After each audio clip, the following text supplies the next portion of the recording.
Саламатсыздар ма, құрметті оқырмандар? Кезекті сабағымызда бір қарапайым мәтін есепті қарастыратын боламыз. Сабағымыздың тақырыбы Ерлан балық аулауға барды. Есептің шартын оқиын. Ерлан балық аулауға барды. Ол өзенге дейін жаяу барады да, келерінде велосипедпен келеді. Барлық жолға 40 минут кетеді. Келесі күні ол өзенге барғанда да, келгенде де велосипедпен жүріп, жолға 20 минут қана кетіреді. Егер ол өзенге дейін жаяу барып, жаяу келсе, жолға неше минут кетуі мүмкін. Есеп өте қарапайым есеп, қазір бәрінде түсінетін боламыз. Егер өзенге дейін жаяу барып, келерінде велосипедпен келсе, онда 40 минут жұмсайды.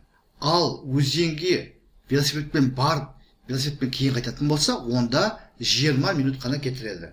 Олай болса, ол велосипедпен барып келгенде 20 минут жұмсайтын болса, онда ол үйден өзенге дейін және өзеннен үйге дейін әр бөлікке 10 минуттан жұмсайтын болады. Себебі ол велосипедпен барып келгенде барлығы 20 минут жұмсап тұр.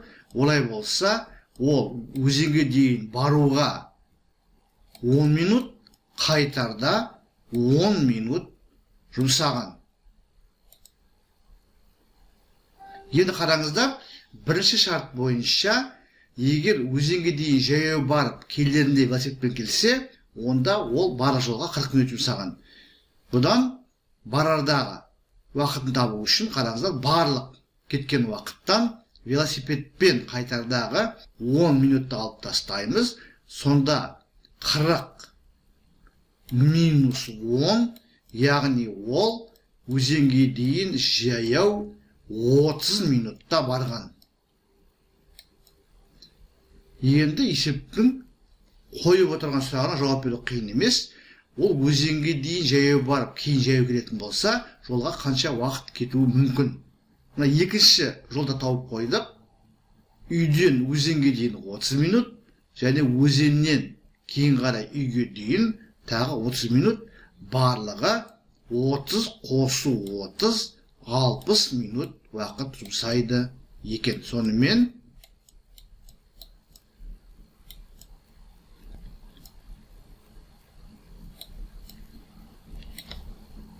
есептің жауабы 60 минут. Сонымен құрметті оқырмандар, біз бүгінгі сабақта ең бір қарапайым мәтін есепті шығардық. Еш қиындығы жоқ. Егер есептің берілген мұқият оқып, әрбір сөйлемге, сөзге мән беретін болсаңыздар, бұл есепті шығару қиын емес екен.